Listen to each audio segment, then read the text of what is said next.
Bismillahirrahmanirrahim.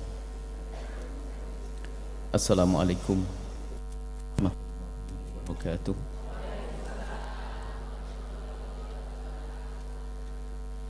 Alhamdulillah alladzi akrama man syaa min ibadihi bi husnil ittiba' bi habibina sayyidina Muhammad wa bi husnil muamalati bi hadratihi. Fa salatullahi wa salamuhu ala habibina sayyidina Muhammad uswatina wa qudwatina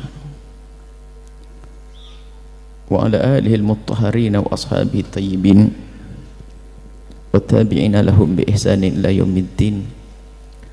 Allahumma ya Rabbana a'inna ala ittiba'i sunnati habibika sayyidina Muhammad wahsurna yawmal qiyamati ma'a zumratihi wa tahta liwa'ihi.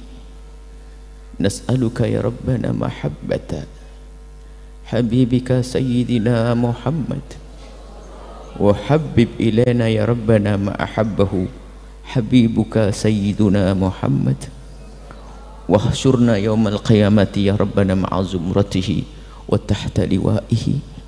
Urzukna ya Rabbana tabata qabla al-maut wa syahadata inda al-maut wal jannata ba'da al-maut.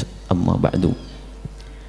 Yang kami cintai, kami muliakan para pecinta baginda Nabi Muhammad sallallahu alaihi wasallam. Perindu Rasulullah akan bersama Rasulullah, pecinta Nabi akan bersama Nabi yang menjanjikan anta ma'aman ahbabta, engkau bersama orang yang engkau cintai. Kalau yang kita rindu dan kita cinta Nabi, maka ketahuilah adalah Nabi mulia. Di saat keadaan di padang mahsyar yang sangat dahsyat, matahari sejengkal di atas kepala kita, semua orang berjalan di padang mahsyar sesuai dengan amalnya, yang buruk-buruk, yang baik-baik. Di situ bukan waktu singkat puluhan ribu tahun, dikatakan 50.000 tahun, dan satu hari di hari itu seperti 1000 tahun di hari kita. Akan tapi tentu ada hamba Allah yang dipilih untuk menolong umat. Semua yang di padang mahsyar datang kepada Nabi Adam, termasuk Nabi Ibrahim didatangi, Nabi Musa didatangi, semua menghadap kepada Nabi Musa. Nabi Musa pun berkata tidak. Kemudian mereka berdatang kepada Nabi Isa alaihissalam, dan setelah umat di padang mahsyar semuanya menghadapkan wajah mereka kepada Nabi Isa, ternyata Nabi Isa menunjuk, datanglah kepada manusia itu yang cahayanya memenuhi padang mahsyar, itulah Nabi akhir zaman, datanglah kepadanya, mungkin ia yang akan bisa memberikan pertolongan kepadamu. Semua manusia di padang mahsyar menghadap kepada manusia yang bernama Nabi Muhammad sallallahu alaihi wasallam. Di saat mereka datang kepada Rasulullah, Nabi Muhammad Ar-Raufur Rahim, yang penuh kasih di dunia dan di padang mahsyar pun kasih sayangnya tidak pernah berkurang. Beliau bersujud, dan di saat sujud diseru oleh Allah, irfa' ra'sak sal tu'ta washfa'tu syafa', angkat kepalamu wahai Muhammad, minta apa saja kau akan kukasih, dan berikan pertolongan kepada semua yang di padang mahsyar. Kemudian Nabi menengadahkan tangan, dan seketika itu di padang mahsyar terasa beda, dan itu dirasakan oleh semua penghuni mahsyar yang beriman dan tidak beriman. Itulah syafaat uzma. Syafaat uzma akan dirasakan oleh kafir sekalipun. Tujuannya apa? Agar semakin menyesal, agar tahu kalau ini Nabi mulia, agar mereka semakin menyesal kenapa dulu di dunia tidak mengikutinya. Dan Anda masih hidup di dunia, apakah ingin menyesal? Tidak. Kalau tidak ingin menyesal, ikuti baginda Nabi saat ini. Bukan sekedar mendapatkan syafaat uzma, kalau syafaat uzma akan dirasakan oleh semua penghuni padang mahsyar, yang kafir pun merasakan. Ada yang bertanya, kenapa orang fakir merasakan kesejukan sesaat di padang mahsyar? Karena tujuannya Allah ingin memamerkan Nabi paling mulia. Bahkan disebutkan waktu dibangkitkan di padang mahsyar, Nabi Muhammad pertama orang dibangkitkan. Dalam riwayat itu permintaan dari baginda Nabi. Kenapa? Karena Nabi tidak ingin di saat ada umatnya yang dibangkitkan mencari Nabi Muhammad, tidak ada. Nabi pengen menjadi orang pertama dibangkitkan, sehingga semua umat yang di saat dibangkitkan melihat baginda Nabi Muhammad sallallahu alaihi wasallam. Saat inilah waktunya untuk mengikat hati kita dengan Rasulullah. sebelum berakhir waktu itu, sebelum terlambat. Kalau sudah malaikat Israel datang, nggak ada lagi kesempatan untuk mendekat kepada Nabi. Hari ini waktu kita, istiqomahlah di majlis macam ini, dekatlah dengan majlisnya para habaib, para syaraif, para ulama, para ustadzat, agar kita semakin hari semakin dekat dengan Rasulullah. Baru setelah syafa'at uzma, kita akan dapatkan syafa'ah khassah yang tidak diberikan kecuali untuk Anda, perindu dan pecinta baginda Nabi Muhammad sallallahu alaihi wasallam. Nah, kemudian di acara ini biasanya kita membaca kitab maulid. Biasanya kitab maulid hanya dibaca, tidak semua bahasa Arab mengerti, bahkan bahasa Indonesia pun ada yang kurang paham, apalagi bahasa Arab. Baik, saya pun bahasa Sunda tidak mengerti kecuali kumaha atuh. Nah, makanya kita perlu menjelaskan dengan bahasa yang difahami. Maka tadi permintaan dari Umi untuk kita menjelaskan satu bab ya. Ini babnya semuanya indah. Bab yang ada di kitab maulid, khususnya maulid tibai. Maulid tibai ini adalah maulid terlama. Kata Habib Ahmad bin Hasan Al-Attas, maulid tibai ini adalah maulid terlama. Bahkan beliau isyaratkan terlama sehingga kebaikan-kebaikan kitab maulid setelahnya akan kembali kepada maulid tibai. Semua kitab maulid yang disusun setelahnya, kebaikan-kebaikannya akan kembali kepada maulid ad-tibai. Ini kami hadirkan satu bab ya, semoga bisa selesai waktunya. Biasanya satu bab itu 4 jam Bu. Dengan Nabi nggak betah? Nggak betah. Betah? Baik, 4 jam, tolong dihitung. Cuman 4 jam bagi saya, 4 jam 1 menit itu bisa jadi 6 menit bagi saya itu, jadi kepotong lah nanti. Bismillah. Allahumma sholli wa sallim wa barik alaihi. Shallu ala sayyidina Muhammad. Kita membaca, kita syarahi pendek ya. Kalau syarah panjang betul-betul 4 jam nanti. Syarah pendek, kami harap bahwasanya siapapun yang mengadakan majlis maulid hendaknya minta tolong kepada satu orang yang lesannya tidak terlalu fasih-fasih benar, paling tidak bisa difahami untuk menjelaskan agar ngerti apa yang dibaca. Kita ini ada bab wakana, kata Imam Al-Dhaibai, wakana sallallahu alaihi wasallam, bahwasanya baginda Nabi Muhammad sallallahu alaihi wasallam itu, ini bab yang keberapa? Bab terakhir ya? Sebelum terakhir, bisa dilihat sebelum terakhir, halaman 70. Wakana sallallahu alaihi wasallam ahsanan nasi khalqa wa khuluqa. Karena ada baginda Nabi Muhammad itu adalah paling bagusnya manusia di dalam bentuk dan perilakunya, akhlaknya. Akhlak Nabi Muhammad nomor 1. Tidak ada akhlak baik yang kita saksikan pada manusia-manusia di penjuru dunia kecuali itu semua di bawah akhlaknya Rasulullah. Kalau Anda terpesona dengan satu akhlak, maka ketahuilah Nabi Muhammad pasti memiliki akhlak mulia tersebut. Tidak ada akhlak mulia yang saat ini dilakukan oleh seorang hamba kecuali Nabi Muhammad orang pertama yang melakukannya. Akhlak mulia. Wa khalqa itu ciptaan. Khalqa ciptaan, parasnya. Gandeng Nabi Muhammad. Gandengnya nggak kira-kira. Nggak kira-kira, nggak bisa. Sehingga tidak ada satupun yang bisa melukis Nabi. Kenapa? Sebaik apapun kekuatan seseorang dalam menghayal dan melukis, tidak akan sampai kepada kegantengan baginda Nabi. Maka diharamkan melukis Rasulullah. Nggak akan mampu. Dan karena tidak akan mampu lalu mengatakan itu Rasulullah, berarti dosa. Man kadzaba alayya muta'ammidan falyatabawwa maq'adahu minan nar. Berdusta atas nama Nabi di neraka. Maka melukis Nabi pasti dusta. Karena nggak akan mampu melukis Rasulullah. Gantengnya Masya Allah luar biasa, sampai digambarkan begini, kalau kita tahu rembulan dibagi 2, separuh adalah untuk Rasulullah, separuh lagi dibagi 2, seperempat untuk Nabi Yusuf dan seperempat untuk kita rame-rame. Alhamdulillah masih dapat seperempat. Dan seperempatnya Nabi Yusuf, lihat kisah bagaimana Nabi Yusuf dengan Imra'atu Aziz yang sering juga disebut namanya Zulaikha. Bagaimana wanita-wanita Mesir saat itu, di saat Nabi Yusuf keluar dan di saat wanita Mesir memegang pisau, oleh Zulaikha dikasih pisau sama buah, suruh makan sebetulnya. Dan di saat mereka hendak memakan, memotong buah, Yusuf suruh keluar. Kenapa? Orang pada ngejek Zulaikha, kok bagaimana Zulaikha terpesona dengan Yusuf? Nabi Yusuf tidak akan tergoda karena beliau adalah nabi. Zulaikha bukan nabi, manusia biasa. Zulaikha tergoda, terpesona. Sak Mesir, istri-istri menteri semuanya yang gunjing setiap hari Zulaikha. Apa Zulaikha? Zulaikha, Zulaikha, Zulaikha. Akhirnya Zulaikha, baik, dipanggillah semua wanita, disuruh makan. Suruh makan, dihidangkan buah, dikasih pisau, satu pisau. Pas dia semuanya, silahkan makan semuanya, ngambil. Yusuf, keluar kau. Nabi Yusuf keluar nggak sadar. Tangannya sampai, di saat Nabi Yusuf hilang baru kerasa, oh, jerit semuanya. Itulah orang yang selama ini menjadi aku terpesona kepadanya. Sampai mereka mengatakan ini bukan manusia, tentu malaikat. Nabi Yusuf tidak tergoda. Nabi Yusuf tidak pernah melakukan dosa. Nabi Yusuf adalah maksum.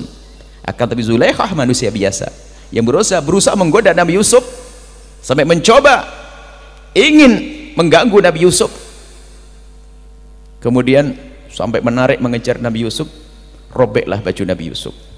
Sehingga sudah begitu perempuan tersebut mengatakan, Yusuf yang jahil sama saya. Yusuf jahil sama saya. Akhirnya apa?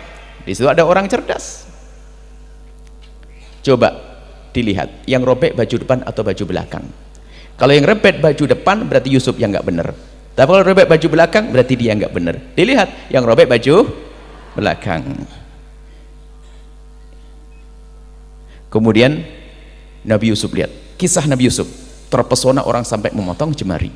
Nabi Muhammad gantengnya lebih daripada Nabi Yusuf. Sallallahu alaihi wasallam Muhammad.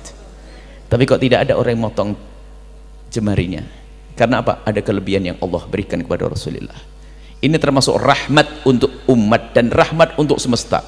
Sehingga Nabi Muhammad seganteng-gantengnya Nabi Muhammad tidak akan jadi fitnah bagi wanita semuanya. Sehingga wanita Arab waktu itu, biarpun Nabi Muhammad ganteng dan ganteng, tidak ada satupun dari mereka yang berpikiran kotor dan ngeres terhadap Rasulullah. Karena oleh Allah telah ditutupi dengan haibah wibawanya Rasulullah. Ganteng, ada orang melihat orang ganteng mungkin berpikir macam-macam, oh begitu. Tapi di saat melihat Nabi Muhammad tidak, karena Nabi Muhammad telah ditumpangi oleh Allah dengan haibah wibawa, sehingga tidak semua orang bisa melihat, menatap Nabi berlama-lama. Kegantengan Nabi sallallahu alaihi wasallam. Sampai ada namanya Hasan bin Thabit, agak panjang 4 jam bener kayaknya kalau begini ceritanya. Hasan bin Thabit itu ceritanya, beliau adalah penyair. Jadi Hasan bin Thabit itu kalau penyair, kalau seandainya ada orang menciptakan lagu di Indonesia, buat lagu langsung populer. Jadi Hasan bin Thabit itu kalau membuat syair langsung di Arab dihafal oleh semua orang di kampung-kampung. Akhirnya orang-orang Arab itu yang memusuhi Nabi Muhammad mengundang Hasan bin Thabit. Tujuannya apa? Agar membuat syair untuk mencaci baginda Nabi Muhammad sallallahu alaihi wasallam. Dan Hasan bin Thabit belum pernah kenal Nabi Muhammad. Jadi penyair-penyair Arab itu dahsyat, bertebaran di pelosok-pelosok dan sebagainya. Dia pernah dengar Nabi Muhammad tapi belum pernah tahu. Lalu banyak mendengar dari orang-orang yang memusuhi Nabi Muhammad, diundanglah Hasan bin Thabit. Cuman Hasan bin Thabit adalah penyair profesional, bukan asal khayal. Dia berkata, baik, aku akan lihat Muhammad, setelah itu akan aku buatkan syair, aku cari. Karena menurut keyakinan Hasan bin Thabit, Nabi Muhammad manusia biasa, pasti bisa dicari kesalahannya, pasti dicari kejelekannya, bisa. Dia harus mencari, profesional. Kalau Anda melihat saya cari kejelekan banyak, kan gitu ya. Manusia yang lain juga ada. Menurut pemikiran Hasan bin Thabit, Nabi Muhammad manusia biasa. Lalu berkata, baik, aku ingin lihat Muhammad, baru setelah itu akan aku buatkan syair. Dari sisi mana aku akan menghujat Muhammad, kan begitu. Setelah itu Hasan bin Sa'id bersembunyi di sebuah tempat, di tempat yang Nabi Muhammad lewat. Dibaritkan wajah Nabi. Setelah melihat wajah baginda Nabi Muhammad, melihat Nabi Muhammad, waktu itu sudah dijanjikan dengan pundi-pundi emas, hadiah kalau Hasan bin Thabit bisa membuat syair menghujat Nabi Muhammad akan mendapatkan emas. Dan setelah itu Nabi Muhammad akan dihina oleh orang satu Mekah semuanya. Kemudian tak taunya Hasan bin Thabit setelah itu, setelah melihat baginda Nabi, kembali ke tempat orang-orang kafir, lalu melempar emasnya. Dilempar. Kenapa Hasan? aku tidak akan bisa menghujat Muhammad. Lalu dia mengeluarkan syair, lamma ra'aitu anwarahu sata'at, waktu aku melihat wajahnya menyala-nyala, bersinar-sinar, wada'tu min hifati kaffi ala basari, aku letakkan tanganku di mataku. Aku letakkan, waktu aku melihat sinar wajahnya menyala-nyala, aku letakkan telapak tanganku di mataku. Khaufan ala basari min husni suratihi, aku takut karena pancaran matanya, aku takut karena pancaran wajahnya, aku takut akan mataku sendiri. Walastu anduruhu ila ala qadari, dan aku tidak bisa melihat kecuali hanya sesaat-sesaat. Ruhun minal qamari, ruhun minan nuri fi jismin minal qamari, dari dalamnya memancar rohnya seperti cahaya-cahaya, dan badannya semuanya laksana rembulan. Kahilyatin nusijat, anggota tubuhnya kahilyatin nusijat minal anjumiz zuhuri, anggota tubuhnya itu bagaikan rangkaian-rangkaian bintang kejora. Dibuanglah itu pundi-pundi, lalu berkata, aku akan ikut Muhammad sallallahu alaihi wasallam. Nggak bisa. Kemudian Hasan bin Thabit setelah itu bukan menghujat Nabi, akan tapi Hasan bin Thabit menjadi penyair handal, penyair agungnya Rasulullah. Di antara syair yang sangat masyhur adalah wa ahsana min kalam taraqat tu'inu wa ajmal min kalam talidin nisa'u khuliqta mubarra'an min kulli aibi ka'annaka khuliqta kama tasha'u. Ya Rasulullah, ini syairnya Hasan bin Thabit, sungguh demi Allah, lebih tampan darimu sungguh mataku tidak pernah melihat, lebih bagus darimu tidak pernah ada wanita yang melahirkannya. Engkau tercipta terbebas dari segala kekurangan, seolah-olah engkau itu terlahir pesan dulu, ingin mata terbagus, ingin hidung terbagus, ingin bibir terbagus, ingin badan terbagus. Nabi Muhammad tidak ada kekurangan. Itu kholku, ciptaan baginda Nabi, zahir jasad kegantengan Nabi SAW. Adapun akhlaknya Masya Allah luar biasa. Bagaimana akhlaknya Nabi? Akhlak Nabi sangat agung. Ada suatu ketika ada orang datang kepada Imam Ali bin Abi Thalib. Para tabi'in, dia tidak melihat Rasulullah. Ini ada orang yang tidak ketemu Rasulullah, lalu bertanya kepada Imam Ali, ya Imam Ali, marhaba, engkau adalah orang yang sangat dekat dengan Rasulullah, bukan sekedar dekat, dekat dan sangat dekat, sahabat dan diambil menantu dan disepupu yang hidup bersama Nabi. Lalu para tabi'in bertanya, ya Imam Ali, engkau beruntung melihat Rasulullah dan bisa melihat akhlak Rasulullah. Oh iya betul. Kalau begitu tolong kami yang tidak pernah melihat Nabi, gambarkan kepadaku tentang akhlak Rasulullah. Sallu ala Sayyidina Muhammad. Begitulah perindu Rasulullah, rindu untuk mendengar cerita dari orang yang melihat Nabi, ingin digambarkan tentang akhlaknya Rasulullah. Kemudian Sayyidina Imam Ali balik bertanya, kamu hidup di mana? Di dunia. Kamu tahu dunia? Tahu. Coba kau ceritakan kepadaku tentang dunia seisinya. Dari segi mana ya Imam Ali? Terserah. Dari bintang ke bintangnya, lautan lepas, gunung menjulang tinggi, angin sepoi-poi, bunga yang mekar, kicau burung di pagi hari, indahnya suasana di pantai, atau di gunung sejuk. Oh, sebutkan sesukamu. Tiba-tiba para tabi'in berkata, ya Imam Ali, bagaimana aku bisa bercerita tentang dunia ini yang luas begini dalam waktu singkat? Imam Ali tersenyum. Engkau menceritakan dunia tidak mampu, bagaimana aku harus bercerita tentang akhlak Nabi yang Allah telah menyebut wa mal hayatud dunya illa qalil, dunia ini kecil, sementara Allah menyebut wa innaka la'ala khuluqin azim, akhlak Nabi disebut Rasulullah agung, yang kecil kau tidak bisa bercerita, bagaimana aku harus cerita yang agung? Sallu ala Sayyidina Muhammad. Sampai digambar kalau Imam Ali berkata, kalau seandainya kau melihat ada kaki di sini, ada akar di sini, kau tidak akan tahu di mana pucuk pohonnya. Itulah akhlak Nabi, nggak bisa dikira-kira. Sehingga sampai kalau ada setiap orang menulis buku tentang untuk menyanjung Nabi, Anda membuat, tidak akan habis bahannya. Semua manusia membuat sanjungan untuk Rasulullah tidak akan habis. Kenapa? Keagungan Nabi adalah agung. Wa innaka la'ala khuluqin azim, agung Rasulullah. Satu baris setengah jam. Satu baris. Itulah Rasulullah akhlaknya. Akhlak yang sangat mulia. Maka beliau adalah uswatun hasanah, suri teladan yang bagus untuk siapapun. Wa ahdakum ilal haqqi turuqa. Beliau adalah orang yang punya jalan terlurus. Para nabi jalannya lurus. Akan nabi-nabi terlurus dengan segala kemudahan. Maka syariat nabi syariat mudah. Lurus itu adalah gampang sampai kepada tujuan. Ada orang benar jalannya sampai ke tujuan, iya, tapi sedikit susah.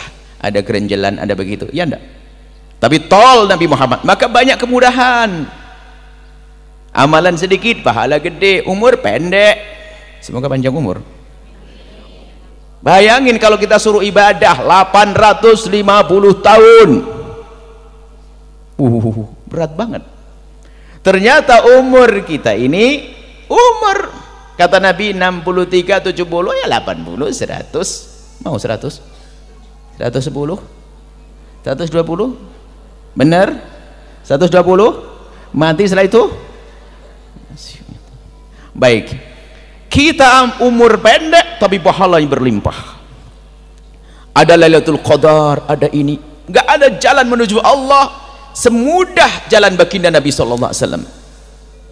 Maksiat pun Allah menanti. Malaikat suruh nunda, jangan catat dulu, barangkali dia tobat. Allah Ghafur, Allah Maha Pengampun. Berdosa kita ditunggu oleh Allah yang Maha Kasih. Bahkan diseru setiap malam, maka bangun malam ya. Diseru setiap malam, hal min mustaghfirin, siapa yang minta ampun kepadaku akan aku kasih. Dosa dan dosa ada, akan tapi minta kepada Allah akan kasih. Begitu mudahnya. Tapi umat terdahulu kalau orang bermaksiat di malam hari, siang harinya tercatat di jidatnya, kau berzina, kau mencuri, kau. Termasuk kita ini umat dimanja, umat disayang. Amalan begitu mudah. Begitu mudah amalan-amalan kita. Kebaikan-kebaikan dilipat gandakan. Maka ahdahum, jalan Nabi paling lurus, paling mudah. Mudah untuk sampai kepada Allah. Kana khuluquhul Quran, dan baginda Nabi Muhammad akhlaknya adalah Al-Quran. Kata Siti Aisyah, wa kana khuluquhul Quran. Artinya apa? Kalau anda pengen tahu akhlak Nabi, baca Al-Quran. Dan kalau anda tidak faham Al-Quran, lihat Nabi, maka itu menjelaskan Al-Quran. Cara makan Nabi, cara tidur Nabi, cara berjalan baginda Nabi. Sallu ala Sayyidina Muhammad. Tidak ada cara terbagus kecuali cara Nabi. Kalau ada orang yang berkata cara makanku lebih bagus dari cara Nabi, keluar dari iman tuh, merendahkan Rasulullah. Maka berbanggalah dengan cara Nabi. Makan dengan tangan kanan. Kecuali tangan kanan sudah tidak berfungsi, boleh makan dengan. Tidak haram makan dengan tangan kiri, akan tapi ini baginda Nabi sallallahu alaihi wasallam. Karena Nabi yuhibbut tayamun. Nabi senang kalau menggunakan yang kanan. Oh, akhlak Nabi istimewa. Itulah yang banyak ditiru oleh suami-suamimu, hai para wanita. Itu kan akhlak Nabi. Kalau pulang ke rumah ceria, senyum, ya enggak? Gitu kan? Nabi itu kalau sudah di medan laga, begitu gagahnya Rasulullah, seperti tidak pernah kenal kemesraan. Tapi kalau sudah Nabi Muhammad di rumah, begitu mesra dan indahnya dengan istri beliau, seperti tidak pernah kenal peperangan. Kayak suami ibu gitu loh. Kalau udah di rumah nyenengin, tak usil, gitu kan? Itu Masya Allah. Kok amin bukan alhamdulillah? Kalau amin tuh maknanya belum ketahuan. Alhamdulillah Pak amin. Sudah terlanjur ketahuan Bu. Makanya suaminya nanti suruh ngaji sama Bu ya, diajari coal-coal nanti, diajari usil nanti. Usil aja susahnya setengah mati. Usilnya sama kucing, main sama kucing, istrinya, bukan istrinya dianggap kucing, bukan. Maksudnya Nabi itu indah dengan istrinya. Wa kana yakummu manzilahu, akhlaknya Nabi biasa membersihkan, menyapu rumahnya. Allah, kayak suami ibu persis, bantu-bantu. Mak, saya nyapu ya. Allah, nyapu rumah. Memberi makanan kambing dengan tangan beliau sendiri, memeras susu untuk keluarganya dengan tangan beliau sendiri. Yuraqqiq thawbahu, menjahit bajunya sendiri. Apakah tidak ada istri menjahit? Oh, berebut istri menjahit. Akan tapi begitulah Nabi memberi contoh.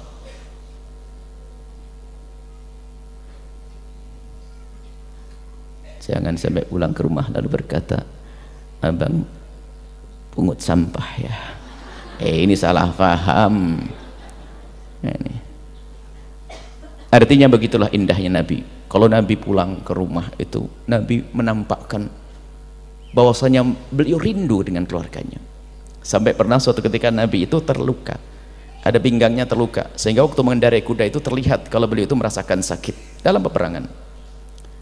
Sehingga waktu turun dari kudanya disambut oleh Siti Aisyah. Siti Aisyah itu gayanya kayak ibu itu loh. Jadi kalau sudah suami datang jam 4 tuh setengah 4 sudah siap-siap gitu loh.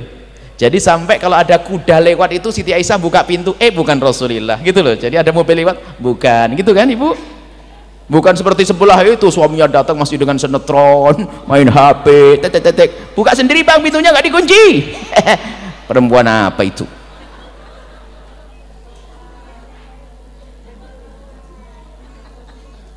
Alhamdulillah Pak Amin. Baik ya. Nah, itu istri Nabi Sayyidah Aisyah. Waktu Rasulullah datang sudah siap. Jadilah Anda wanita yang siap setiap saat. Itu. Sebelum suami datang itu Bu yang rajin ya, bersih semuanya, redam daun pandan.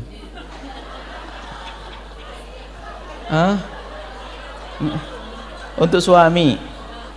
Jadi ibu perlu dandan, jangan dandannya kalau lagi mau kondangan. Kondangan mah biasa. Waktu suami datang baru dandan. Benar, suami datang dandan yang benar. Ada ibu yang sudah sadar akhirnya pakai cuman pakai masker emas malam hari. Waktu suami mau tidur, suaminya bingung tidurnya sama badut.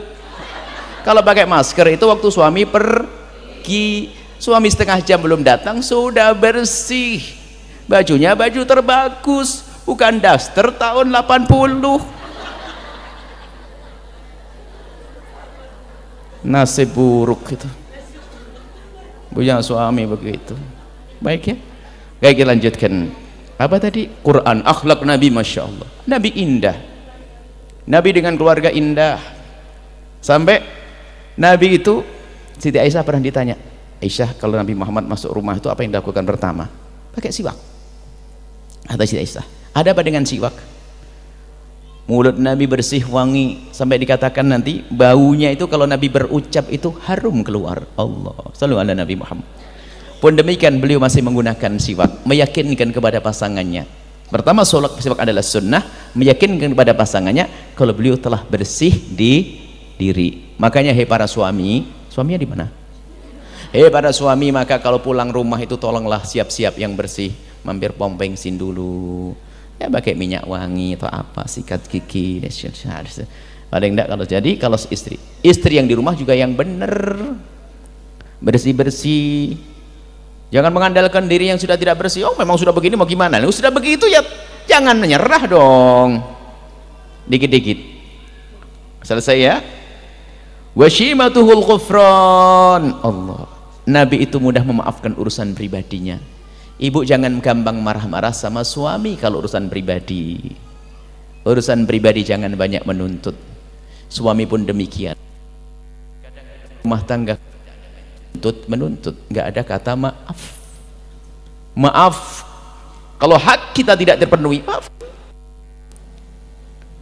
Mudah memaafkan kepada pasangan. Oh indah, itulah akhlak Nabi. Bukan saja kepada pasangan, kepada semua manusia. Nabi mudah memaafkan. Siapa yang tidak punya salah? Nabi saja nggak punya salah, yang lain bersalah. Yang lain bersalah. Tapi Nabi mengajari bagaimana kita lapang hati kepada orang yang bersalah, apalagi itu orang yang sangat kita cintai, pasangan kita, bapak daripada anak-anakmu, ibu daripada anak-anak kita sebagai suami. Ya namanya manusia salah. Apalagi hei para bapak-bapak dengar nih, bapak tidak ada makanya kalau ngaji itu sama bapak-bapak. Nah, yang ini muslimah ya, muslimah nggak ada ibu-ibunya, tidak apa-apa. Baik, jadi begini, para suami, para bapak-bapak, wanita itu ada masa-masa tertentu. Marah itu ada jadwalnya, pasti ya datang menjelang haid. Jadi harus paham, jadi kita ngerti. Makanya kalau marah itu ada tanggal, sudah marah-marah ini sudah bentar lagi. Paham suami itu. Cuman kalau suaminya nggak peka ya tambah marah, berantem itu. Alhamdulillah saya tidak pernah haid, masya Allah. Kalau sering haid kan bisa marah-marah terus sama istri. Jadi seorang suami harus ngerti bahasanya ada saat-saat wanita itu beban secara psikologi di saat menjelang haid, ada perubahan waktu haid, apalagi waktu hamil. Ada yang hamil nyium keringat suaminya muntah, kan bingung. Mau gimana ayo? Suaminya keluar. Ayo kalau tidak sabar, ngapain itu keluar? Aduh, nggak bisa dipaksain. Katanya kalau istrinya itu ngelihat keringat, dengar nyium keringat suaminya tuh enak itu sangat cinta dan sangat kangen gitu.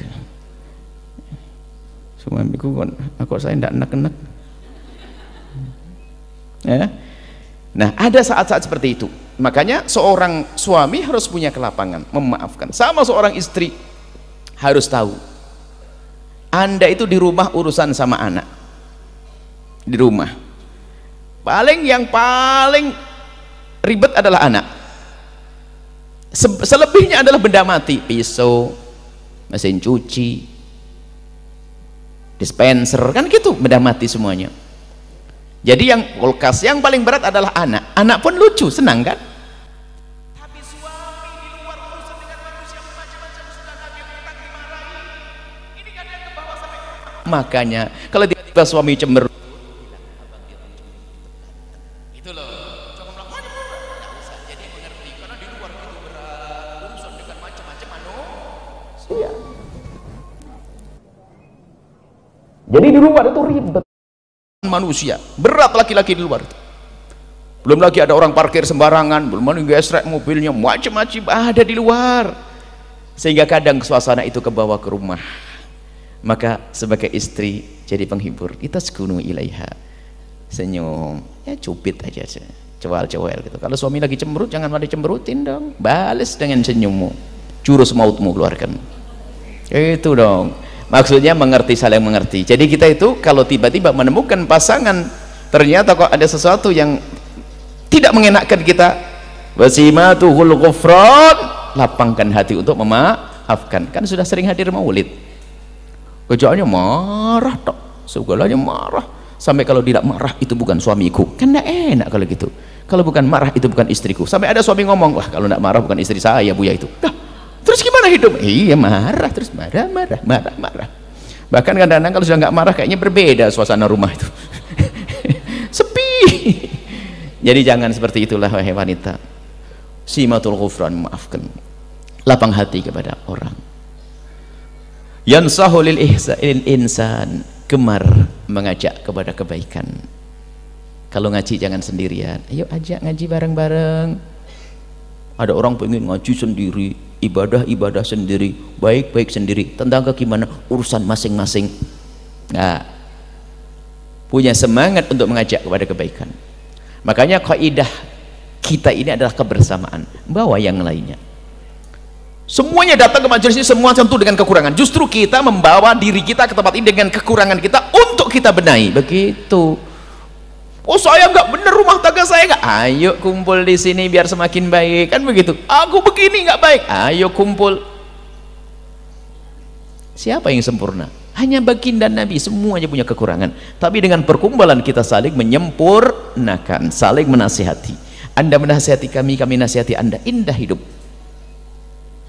Sehingga bahasa sederhana untuk melestarikan sebuah perkumpulan, baik itu perkumpulan suami istri atau perkumpulan jamaah semacam ini, perkumpulan persahabatan, mudah mengingatkan dan mudah diingatkan. Kalau Anda menjalani hidup dengan rumus mudah mengingatkan dan mudah diingatkan, kunci keindahan sudah Anda pegang. Sebab ada orang kalau diingatkan sama temannya langsung cemberut, miring ke sini, nggak mau makan bareng lagi. Itu perempuan nggak bener sudah. Kalau Anda dinasihati sahabat Anda, langsung diam-diam kasih hadiah, anting lepas atau apa saja, artinya berterima kasih. Kalau dinasihati, nasihatnya jelekit. Ya nggak apa-apa, kata Imam Ghazali, lihat nasihatnya. Contoh begini loh, kata Imam Ghazali, sadarlah nasihat itu indah, biarpun terasa tidak indah, tapi hakikatnya indah. Contoh, masa nasihati harus pakai kalem-kalem terus? Bisa saja nggak beres, modelmu model harus keras kok. Contoh, nasihat zahir batin sama.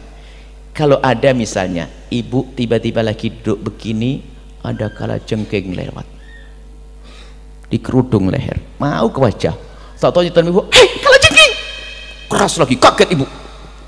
Tahu-tahu kalajengking dilempar sampai terjatuh. Apakah ibu terima kasih atau enggak? Terima kasih. Apakah ibu belum kalem-kalem ya, jangan gitu gitu, disengat sama kalajengking nanti. Ternyata kok enggak marah kita begini, karena kelihatan faedahnya. Kalajengking tidak menyengat, biarpun dia sambil mukul, kalajengking, wah kaget Anda. Tapi setelah kalajengking mati, Anda senang. Sama kalau Anda diingatkan dalam kebaikan, sama sebetulnya, bahkan lebih, apalagi kebaikan urusan akhirat. Nggak perlu marah, caranya nggak baik ya, yang penting omongannya bener. Kadang-kadang seorang istri itu menuntut, ya kalau abang nasihati saya yang bener dong caranya. Nggak bener-bener. Memang gaya suamimu dari dulu itu, maafin dong, kan sudah tahu sifatmu, nikah sudah berapa puluh tahun, anaknya sudah banyak, masih belum paham. Lu gimana? Cara nasihatnya memang cara keras, terima baiknya. Adapun cara kerasnya maklumi. Sama suami nasihati istri, ada istri tuh, kalau istri nggak kayak suami, kalau suami dinasihati marah, biasa banting pintu kan gitu ya, langsung keluar itu nasihati, itu suami jelek. Kalau istri nggak bisa banting pintu, kalau istri itu nasihati diem. Nah ini paling susah juga, ini lebih susah daripada banting pintu. Ini denger atau enggak? Ya susah, ini repot istri kayak begitu tuh. Tapi jangan dibuang, diopeni yang bener ya. Memang sifatnya tapi ibunya jelek apa enggak itu? Dinasihat suami langsung diem dok. Kalau dinasihati suami langsung gigit hidung suamimu, makasih bang gitu. Wah ajib, masya Allah. Enak mau dia nasihat langsung berut. Ya memang saya begini kok, ya saya jelek, saya ini. Halah, perempuan nggak pintar ngerayu ini, ngaji di mana itu? Ngerayu aja nggak bisa, diajarin nggak sama ustadzahnya tuh? Ustadzahmu siapa sih? Ngerayu aja nggak bisa, yes. Baik ya, apa tadi? Yang soal insan mudah. Wa yafsahu fil ihsan, masya Allah. Nabi itu ingin selalu berbuat baik dengan apapun yang beliau miliki. Di saat punya harta langsung diselesaikan, di saat punya tenaga. Maksudnya apa? Akhlak Nabi itu adalah gemar melakukan kebaikan. Maka yang pengen meniru Nabi, ayo jangan sampai kita melewatkan segala bentuk kesempatan untuk berbuat baik. Yafsah itu luas, kebaikan Nabi itu semuanya dilakukan. Jadi jangan sampai kebaikan Anda itu hanya, ada orang kebaikannya itu hanya rajin sholat, rajin umroh, rajin tahajud, rajin puasa, terdaga sakit, nggak sadar. Yafsah, berusahalah yang punya harta, dengan hartaku akan aku jadikan kebaikan, dengan tenagaku, sehingga yujahidu nabi amwalihim wa anfusihim. Jadi kalau berbuat baik nggak tanggung-tanggung. Ada orang berbuat baik dengan ilmunya saja, ada orang berbuat baik dengan hartanya saja, ada orang berbuat baik dengan tenaganya saja. Kalau Anda bisa borong, hebat, ilmunya iya, hartanya iya, tenaganya iya, diborong, surganya tertinggi paling dekat dengan Nabi. Wa yafsahu fil ihsani wa ya'fu 'anid dzambi idza kana fi haqqihi wa sababi. Nabi itu kalau urusan pribadi mudah memaafkan, tapi kalau urusan Allah jangan ganggu. Kalau urusan Allah, melanggar syariat Nabi, sama hendaknya kita. Kalau urusan pribadi diganggu sama orang, mudahlah memaafkan. Ada orang mencaci kita, ada orang menfitnah kita, ada orang menggunjing kita, urusan pribadi maafkan dia, karena setiap gunjingan itu sebetulnya dia telah mengirim pahala untuk kita. Kalau kita faham, Anda digunjing seseorang berarti pahala. Mohon air minum tidak diputar, biar sama-sama kita tidak minum. Ganggu air minum, ganggu. Ayo tim, masa ngaji dengan Buya masih lupa terus timnya ini. Tidak ada makanan diputar, kita sama-sama puasa. Kalau belajar dengan Buya jangan kedip. Makanya airnya saya pinggirkan biar saya tidak minum. Biar tak jauhin, sama-sama kita tidak minum, nahan haus sesaat. Karena berpindahnya tangan gelas ke tangan adalah mengganggu motong kalimat. Nanti salah faham nanti. Baik. Apa tadi? Wa idza dhui'a haqqullahi lam yakun ahadun li ghadabi. Tapi kalau urusan Allah diganggu, Nabi Muhammad lembut memaafkan dalam urusan pribadinya. Tapi kalau urusan Allah diganggu, sama kita hendaknya seperti itu. Kalau Nabi Muhammad dicaci, kita boleh marah, kita harus marah. Al-Quran direndahkan, syariat Islam direndahkan, marah. Tapi kalau kita cuman kita yang dicaci, ya. Kalau anda diolok, dicaci, kata Imam Ghazali, ngajak berpikir cerdas. Kalau ibu diolok dianggap jelek begini, ibu dianggap, oh ibu dasar begini, suruh mikir, kata Imam Ghazali, kamu benar jelek atau tidak? Kalau memang benar jelek, ngapain marah? Memang kamu jelek. Kalau tidak jelek, alhamdulillah dia tidak tahu kalau kita tidak jelek. Mau marah bagaimana setelah itu? Coba, dasar perempuan kurang ajar, wah, ini. Anda kurang ajar enggak?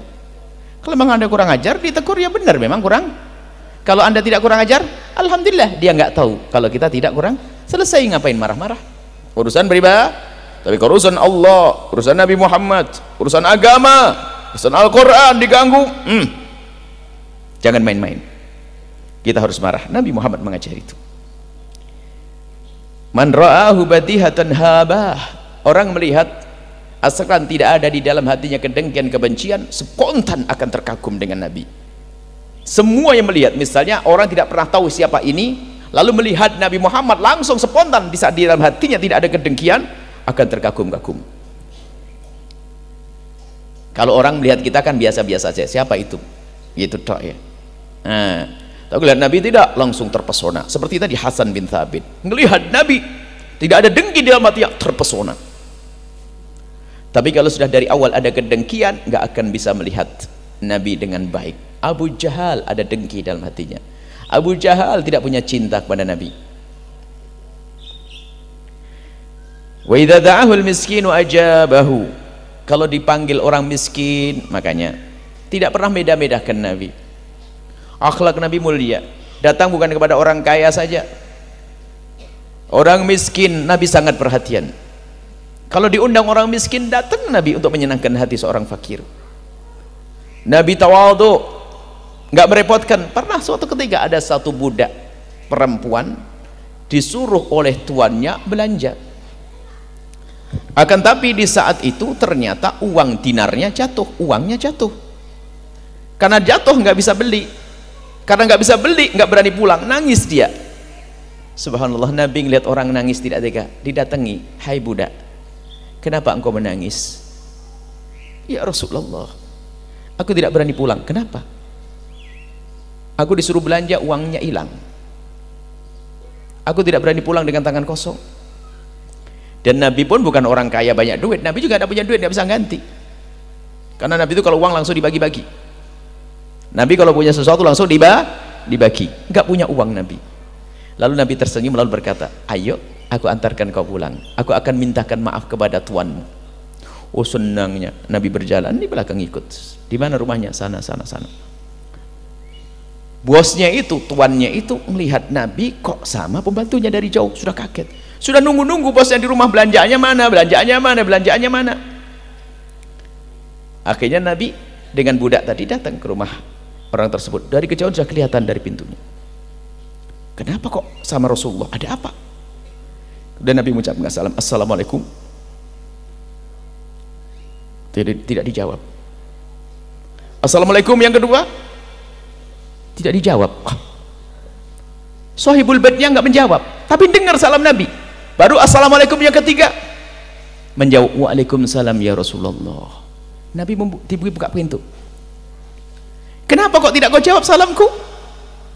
Sambil tersenyum mereka berkata, kami senang engkau datang ya Rasul. Ada apa ya Rasulullah? Kenapa tidak kau jawab salamku? Aku tahu salammu doa, maka doa yang pertama aku jawab pelan biar engkau bisa mendoakan yang kedua. Pinternya orang cerdas ya. Baru Nabi ucapkan salam yang kedua, dijawab pelan-pelan, jangan sampai Nabi dengar. Baru salam yang ketiga. Sebab kalau salam ketiga tidak jawab, Nabi pasti pulang. Baru yang ketiga aku jawab, pinter kau. Ya Rasulullah, angin apa yang membawamu ke sini? Sudah lupa dengan budaknya dan ini. Lihat Nabi sudah lupa. Nabi berkata, aku mengantarkan ini budakmu. Iya ya Rasulullah, kenapa? Kenapa? Aku datang akan minta maaf kepadamu. Minta maaf ya Rasulullah. Dia kau suruh belanja kan? Tolong jangan dimarahi. Aku yang minta. Iya ya Rasulullah. Uangnya hilang. Sehingga dia tidak bisa membawa barang belanjaan dan dia pulang takut engkau marahi. Tolong jangan marahi dia ya Rasulullah. Sangking kira, ya Rasulullah, aku tidak marah dengan dia. Bahkan gara-gara dia engkau datang ke tempat ini. Hari ini juga dia aku merdekakan ya Rasulullah. Itu kan cinta. Akhlaknya Nabi nggak pandang, nolong orang. Paling tidak Anda punya rasa terenyuh ngelihat ada orang sakit, orang perlu bantuan di pinggir jalan, Anda panggil. Harus ada hati itu hidup. Orang fakir, jangan remehkan orang fakir, itu adalah bersama mereka lah Allah. Ana indal munkasirati qulubuhum. Aku bersama orang-orang yang seperti itu, orang yang fakir, orang yang sakit, orang yang tertindas. Kalau Anda ingin sukses, bukan Anda datang kepada orang yang punya harta melimpah untuk minta bantuan kepadanya. Bahkan bukan kepada orang-orang yang dengan kekuatannya, bukan. Akan tapi sebelum datang mereka, sisihkan waktu untuk datang kepada orang sakit, orang fakir, karena Allah bersama mereka. Sampai Nabi pernah mengatakan, innallaha sayansurukum bidu'afaikum. Allah akan menolong kalian karena orang-orang lemah. Datangilah orang lemah. Assalamualaikum, sedekah. Sebelum Anda cari misalnya cari modal untuk usaha, sebelum Anda membesarkan usaha Anda, jangan lupa orang-orang kecil, orang fakir Anda datangi. Karena dengan itulah kesuksesanmu. Biasanya kalau kita ingin bersukses kemana? Yang punya modal. Bangun pondok kemana? Orang kaya. Orang kaya nanti. Setelah kita datang kepada orang fakir, kepada orang-orang lemah, maka nanti Allah akan kirim kalau orang kaya ahli surga. Orang kaya yang benar, bukan orang kaya yang menipu. Kalau ternyata ada bantuan yang benar, bukan menipu. Kenapa? Kita sudah kembali kepada Allah dengan menyantuni orang lemah. Ana indal munkasirati qulubuhum. Maka jangan ragu kalau Anda ingin bisnis. Saya ingin bisnis. Hari ini aku akan cari fakir miskin, orang-orang lemah. Aku akan datangi dia. Sedekah kepada beliau-beliau. Hidup. Biaya mereka. Baru setelah itu Anda cari secara zahir, modal atau teman kerja dan sebagainya. Allah akan berikan pertolongan. Orang miskin istimewa. Orang sakit istimewa.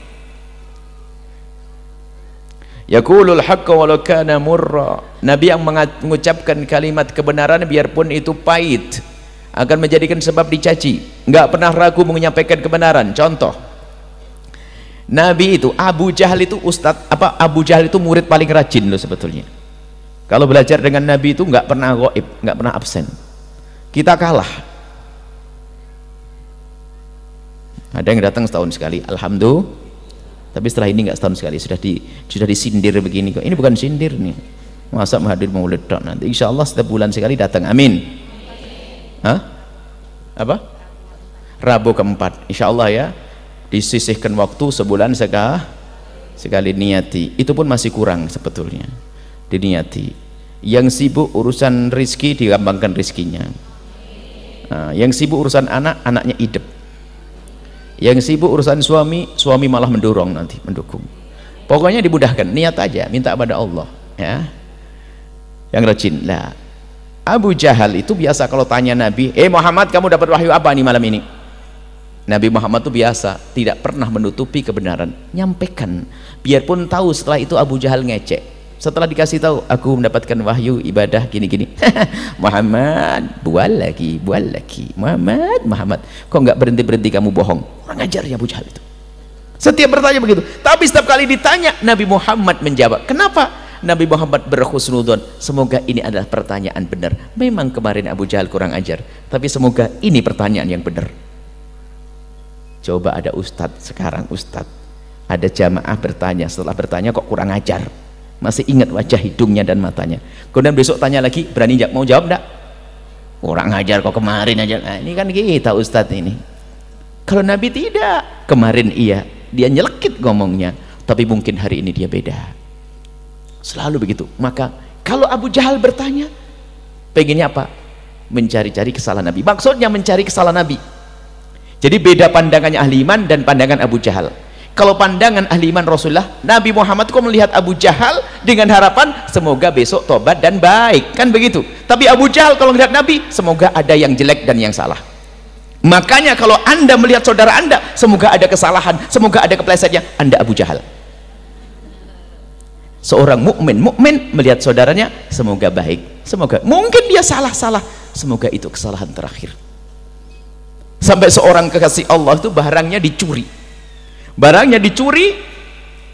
dia tahu dicuri, nggak tega, doanya begini, ya Allah jadikan itu curian terakhir baginya ya Allah. Berhenti mencuri setelah itu. Bukan berarti Anda setelah itu nyuri tempatnya orang baik biar didoain, jangan gitu. Nanti wah lumayan ya, nyuri tempatnya orang baik biar didoain. Ini wali yang doain, kabul langsung. Dia saking penuh kasih sayang, tidak ingin ada orang berbuat zalim kepadanya masuk neraka. Ya Allah jadikan itu curian terakhir baginya ya Allah.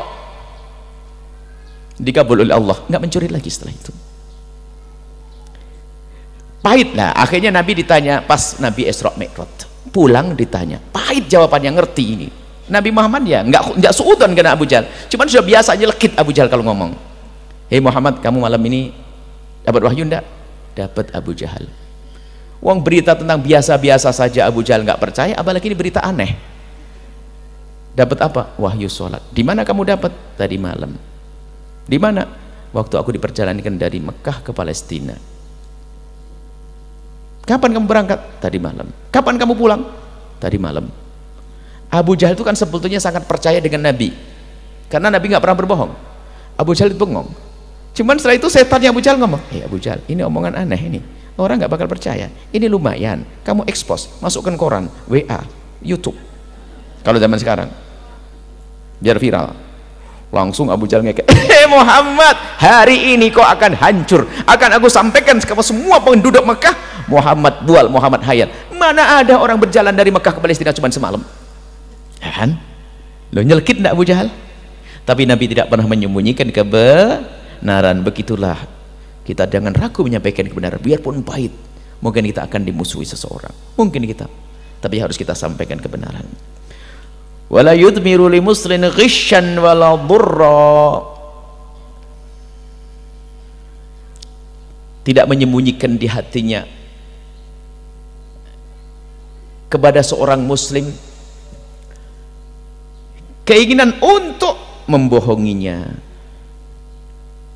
membencinya, membahayakan, gak terlintas di hati Nabi.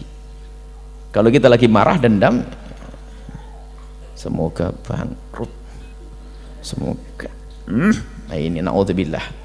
Maka sekarang dirubah, jangan menyimpan dendam, jangan menyimpan amarah, jangan ada lintasan-lintasan kotor di hati kita kepada umat beriman. Anggap saja dia jahat sama kita, mencaci kita, mengolok kita. Anda harus sadar, dia umat siapa? Umat siapa? Apakah Anda rela umat Nabi Muhammad masuk neraka? Kalau tidak rela, lapangkan hatimu untuk dia, maafkan. Itu pendidikan dari Nabi. Jangan menyimpan. Man nadhara fi wajhi, barang siapa melihat wajah baginda Nabi, alima, orang itu akan tahu, innahu laysa bi wajhin kadzdzab, wajah Nabi tidak ada terlintas dusta, orangnya sangat jujur dan telah dijadikan Allah jujur sebelum jadi Nabi dan setelah jadi Nabi. Sampai orang-orang yang memusuhi Nabi pun masih percaya kalau Nabi itu orangnya jujur. Makanya waktu Nabi mau hijrah, Nabi itu jujur, nggak pernah berdusta. Nabi itu lihat, biarpun mereka orang-orang kafir Quraisy itu belum menerima agama Nabi Muhammad dan marah dengan Nabi Muhammad, akan tapi dalam keadaan tertentu mereka itu kalau mau titip barang kepada Nabi, bukan ke orang lain. Jadi barang-barang ya Muhammad aku titip, padahal dia memusuhi Nabi, karena Nabi sangat jujur. Amin. Makanya waktu Nabi Muhammad mau hijrah, menyuruh Sayyidina Imam Ali, bukan sekedar untuk menempati di tempatnya, di kasur, di tempat tidur Nabi itu saja, bukan, akan tapi Imam Ali telah diamati oleh Rasulullah. Ya Ali, ada beberapa amanat, 1, 2, 3, 4, sampaikan kepada ahlinya. Jangan sampai orang Mekah berkata Muhammad pergi lalu menyia-nyiakan amanatnya, tidak melaksanakan amanatnya. Imam Ali suruh jaga amanatnya. Lihat sampai seperti itu. Artinya apa uniknya? Mereka memusuhi Nabi tapi masih percaya kepada Nabi. Kalau Nabi itu amin, sangat jujur. Laisa biwajhin kadzdzab, bukan pendusta. Wa kana sallallahu alaihi wasallam laisa biqammasin wal ayyab. Nabi Muhammad bukan orang yang suka membicarakan kejelekan orang lain, bukan suka mencaci. Ghammas itu bisik-bisik. Sekarang nggak pakai bisik-bisik, WA. Naudzubillah. Pengikut Nabi hadir maulid Nabi masih suka ngomongin orang. Gara-gara nomor 1, nomor 2. Apa itu? Nggak usah ribut urusan begitu. Kadang di sini masih ribut, nomor 1, nomor 2 sudah makan bareng. Kita ini mau dibohongi urusan begitu-begitu. Kalau mbahmu meninggal, siapa yang datang? Pak Jokowi, Pak Prabowo? Nggak datang juga, tetangga yang datang kan? Maka baik-baik sama tetangga, jangan gara-gara 2 orang itu kita ribut sama tetangga. Jelas? Kemudian sama tetangga, jangan suka bisik-bisik-bisikan orang. Memang paling pantas modelnya begitu tuh wanita. Bukan ini mah soleha. Kalau laki-laki gini-gini nggak pantas. Wanita itu, ya gitu. Tapi ini wanita soleha semuanya. Ayab lah, ayab baru laki-laki. Suka mencaci. Jelek. Apa? Mencaci, mengutuk. Kalau seandainya sepanjang hidup Anda itu tidak mencaci Fir'aun, nggak dosa kok. Ayo, diem, nggak usah mencaci Fir'aun sepanjang hidup Anda, nggak dosa. Dosa tanda? Enggak. Ngapain kita kerjaan nyaci maki orang? Sepanjang hidup Anda tidak mencaci maki Abu Jahal, nggak dosa kok.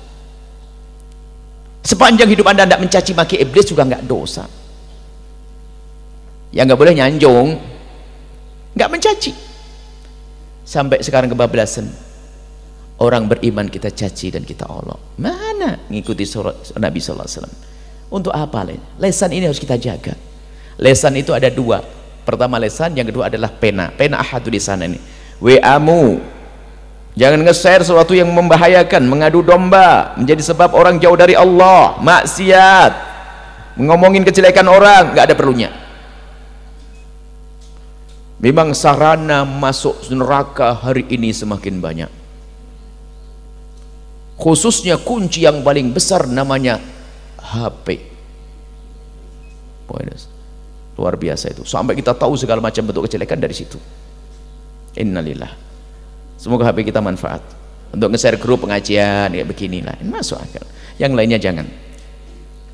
Idza surrafa ka'anna wajhuhu qit'atu qamar. Kalau Nabi lagi berseri-seri seolah-olah wajahnya memancar bak rembulan. Allah, indah. Suatu ketika Sayyidah Aisyah, jarumnya jatuh dicari gak ketemu di mana. Nabi masuk, kelihatan langsung diambil. Oh ya ma'adwa wajhak, alangkah cerahnya wajahmu ya Rasulullah. 4 jam baru 4 jam katanya baru sudah stop ini ya. Belum beberapa menit nih baru mulai ini. Bagaimana satu bab nanti? Baik. Alangkah cerahnya wajahmu ya Rasulullah. Nabi mengatakan, wailun, celaka orang yang tidak bisa melihat wajahku. Kata Siti Aisyah, ya Rasulullah, siapa yang tidak bisa melihat wajahmu yang cerah seperti itu? Jadi ruangan jadi terang karena wajah Nabi. Lalu Nabi berkata, celaka orang yang tidak bisa melihat wajahku. Siti Aisyah bertanya, ya Rasulullah, siapa orang yang tidak bisa melihat wajahmu?